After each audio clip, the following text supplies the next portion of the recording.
ಸ್ನೇಹಿತರೆ ನಮಸ್ಕಾರ. ಇವತ್ತು ಮಾವಿನಕಾಯಿ ಪುಳಿಯೋಗರೆ ಗೊಜ್ಜನ್ನು ಮಾಡೋಣ. ಫಸ್ಟ್ ನಾವು ಪುಳಿಯೋಗರೆ ಪೌಡ್ರನ್ನ ಮಾಡ್ಕೊಳ್ಳೋಣ. ಬಾಣಲೆ ಇಟ್ಟಿದ್ದೀನಿ, ಗ್ಯಾಸ್ ಹಚ್ತಾ ಇದ್ದೀನಿ. ಒಂದೊಂದೇ ಸಾಮಾನು ಹಾಕೊಳ್ಳೋಣ. ಉದ್ದಿನಬೇಳೆ 1 ಟೀ ಸ್ಪೂನ್, ಕಡಲೆಬೇಳೆ 1 ಟೀ ಸ್ಪೂನ್, ಧನಿಯಾ 2 ಟೀ ಸ್ಪೂನ್, ಜೀರಿಗೆ 1 ಟೀ ಸ್ಪೂನ್, ಸಾಸಿವೆ ಅರ್ಧ ಟೀ ಸ್ಪೂನ್, ಮೆಂತೆ ಅರ್ಧ ಟೀ ಸ್ಪೂನ್, ಮೆಣಸಿನಕಾಳು 1 ಟೀ ಸ್ಪೂನ್ ಎಲ್ಲವನ್ನ ಹಾಕಿದ್ದೀನಿ. ಎಲ್ಲವನ್ನ ನಾವು ಡ್ರೈ ರೋಸ್ಟ್ ಮಾಡ್ಕೊಳ್ಳೋಣ. ನಾವಿವಾಗ ಬ್ಯಾಡಗಿ ಮೆಣಸಿನ್ಕಾಯಿ 10 ಹಾಕ್ತಾ ಇದ್ದೀನಿ, ಗುಂಟೂರು ಮೆಣಸಿನ್ಕಾಯಿ 7 ಹಾಕ್ತಾ ಇದ್ದೀನಿ. ಇದರ ಜೊತೆಗೆ ನಾವು 2 ಎಸಳು ಕರಿಬೇವನ್ನು ಹಾಕೊಳ್ಳೋಣ. ಹಾಕೊಂಡು ಸ್ವಲ್ಪ ಹೊತ್ತು ಹುರ್ಕೊಳ್ಳೋಣ. ಸ್ನೇಹಿತರೆ ನೋಡ್ರಿ, ಒಣಮೆಣಸಿನ್ಕಾಯಿ ಹುರ್ಕೊಂಡಿದ್ದಾಯಿತು. ಲಾಸ್ಟಿಗೆ ನಾವು ಒಣಕೊಬ್ಬರಿ 3 ಟೇಬಲ್ ಸ್ಪೂನ್ ಆಗೋಷ್ಟು ಒಣಕೊಬ್ಬರಿ ಹಾಕ್ತಾ ಇದ್ದೀನಿ. ಆಮೇಲೆ 1 ಟೀ ಸ್ಪೂನ್ ಅಳತೆಯ ಬಿಳಿ ಎಳ್ಳು ಹಾಕ್ಕೊಳ್ತಾ ಇದ್ದೀನಿ. ನೋಡಿ, ಇಷ್ಟು ಹಾಕಿ ಒಂದು 2 ನಿಮಿಷ ಬಾಡಿಸ್ಬಿಟ್ಟು ಇದನ್ನು ಗ್ಯಾಸ್ನ ಆಫ್ ಮಾಡಿಬಿಟ್ಟು ಇವೆಲ್ಲ ಸಾಮಾನನ್ನು ಸ್ವಲ್ಪ ಹೊತ್ತು ಬಿಡಬೇಕು. ಎಲ್ಲ ಆರಿದ ಮೇಲೆ ನಾವು ಮಿಕ್ಸಿಗೆ ಹಾಕಿ ಪೌಡ್ರ್ ಮಾಡ್ಕೊಳ್ಳೋಣ. ಒಂದು ಮಾವಿನಕಾಯಿನ ಚಿಕ್ಕ ಚಿಕ್ಕ ಪೀಸ್ ಮಾಡ್ಕೊಳ್ಳೋಣ. ಹುರಿದಿದ್ದ ಎಲ್ಲ ಸಾಮಾನು ಇವಾಗ ಆರಿದೆ. ಇದನ್ನು ನಾವು ಮಿಕ್ಸಿಗೆ ಹಾಕೊಳ್ಳೋಣ. ಪುಡಿ ಮಾಡಿಟ್ಕೊಂಡಿದ್ದೀನಿ. ಇವಾಗ ಇದನ್ನು ತಕ್ಕೊಂಡು ಮಾವಿನಕಾಯಿನ ಮಿಕ್ಸಿಗೆ ಹಾಕಿ ಪೇಸ್ಟ್ ಮಾಡ್ಕೊಳ್ಳೋಣ. ಈಗ ಕಟ್ ಮಾಡಿದಂತಹ ಮಾವಿನ ಹೋಳುಗಳನ್ನ ಹಾಕ್ಕೊಂಡು ಇದರ ಪೇಸ್ಟ್ ಮಾಡ್ಕೊಳ್ಳೋಣ.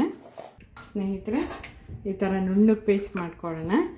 ನಾವು ಒಗ್ಗರಣೆಗೆ ಹಾಕ್ಕೊಳ್ಳೋಣ. ಇದರಲ್ಲಿ ನಾನು 5 ಟೇಬಲ್ ಸ್ಪೂನಷ್ಟು ಎಣ್ಣೆ ಹಾಕ್ತಾಯಿದ್ದೀನಿ. ಎಣ್ಣೆ ಚೆನ್ನಾಗಿ ಕಾಯಲಿ. ಎಣ್ಣೆ ಚೆನ್ನಾಗಿ ಕಾದಿದೆ. ಮೊದಲು ನಾವು ಶೇಂಗಾ ಬೀಜ ಹಾಕೋಣ. ಸಾಸಿವೆ ಹಾಕೋಣ, ಜೀರಿಗೆ, ಕಡಲೆಬೇಳೆ, ಉದ್ದಿನಬೇಳೆ,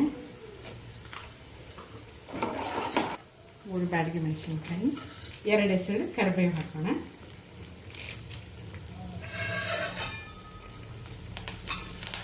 ಸ್ನೇಹಿತರೆ, ಒಗ್ಗರಣೆ ಆಗಿದೆ. ಇವಾಗ ನಾವು ಮಾವಿನಕಾಯಿ ಪೇಸ್ಟನ್ನು ಹಾಕೊಳ್ಳೋಣ.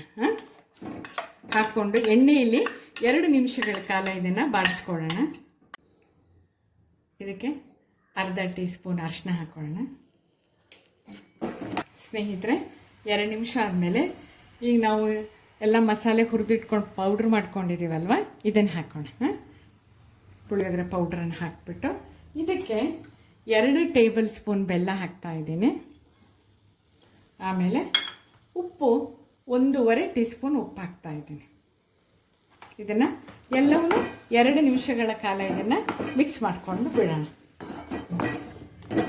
ನೋಡಿ, ನಿಧಾನವಾಗಿ ಸ್ವಲ್ಪನೇ ಎಣ್ಣೆ ಬಿಟ್ಕೊಳ್ತಾ ನಮ್ಮ ಮಾವಿನಕಾಯಿ ಪುಳಿಯೋಗರೆ ಗೊಜ್ಜು ರೆಡಿಯಾಗಿದೆ. ಇವಾಗ ಸ್ವಲ್ಪ ಅನ್ನಕ್ಕೆ ಕಲಿಸ್ಕೊಳ್ಳೋಣ. ಸ್ನೇಹಿತರೆ, ಮಾಡಿಟ್ಕೊಂಡಿರೋ ಅನ್ನನ ಆರಕ್ಕೆ ಬಿಟ್ಟಿದ್ದೀನಿ. ನಾನು ಇದ್ರ ಮೇಲೆ ಅನ್ನ ಮಾಡುವಾಗಲೂ ಉಪ್ಪು ಹಾಕಿದ್ದೆ, ಪುಳಿಯೋಗರೆ ಗೊಜ್ಜು ಮಾಡುವಾಗಲೂ ನಾನು ಉಪ್ಪು ಹಾಕಿದ್ದೆ. ಇದ್ರ ಮೇಲೆ ಕೂಡ ಸ್ವಲ್ಪ ಉಪ್ಪು ಹಾಕ್ಕೊಳ್ತೀನಿ. ಉಪ್ಪು ಹಾಕ್ಕೊಂಡು ಈ ಪುಳಿಯೋಗರೆ ಗೊಜ್ಜನ್ನು ಹಾಕಿ ಕಲಿಸ್ಕೊಳ್ತೀನಿ.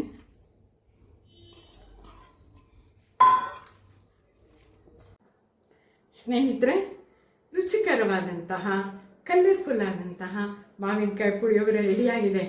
ನಾನು ಟೇಸ್ಟ್ ಮಾಡ್ತೀನಿ.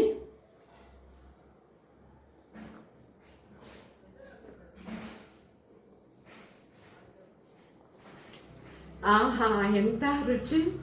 ಎಷ್ಟೊಂದು ಸೊಗಸಾಗಿದೆ, ರುಚಿಯಾಗಿದೆ. ಮಾಡೋದು ಕೂಡ ಬಹಳ ಸುಲಭ. ಸ್ನೇಹಿತರೆ, ನೀವು ಕೂಡ ಇನ್ನು 3 ತಿಂಗಳುಗಳ ಕಾಲ ನಮಗೆ ಮಾವಿನಕಾಯಿ ಸಿಗುತ್ತೆ. ಈ ಥರ ಮಾವಿನಕಾಯಿ ಪುಳಿಯೋಗರೆ ಗೊಜ್ಜನ್ನು ಮಾಡಿಟ್ಕೊಂಡು ಬೇಕಾದಾಗ ಅನ್ನಕ್ಕೆ ಕಲಿಸ್ಕೊಂಡು ಇದರ ಸವಿಯನ್ನು ಸವಿಬಹುದು. ಬಹಳ ರುಚಿಯಾಗಿದೆ, ಸೊಗಸಾಗಿದೆ, ನೋಡ್ಲಿಕ್ಕೆ ಕೂಡ ಕಲರ್ಫುಲ್ ಆಗಿದೆ. ಹೋಗಿ ಬರಲಾ? ನಮಸ್ಕಾರ.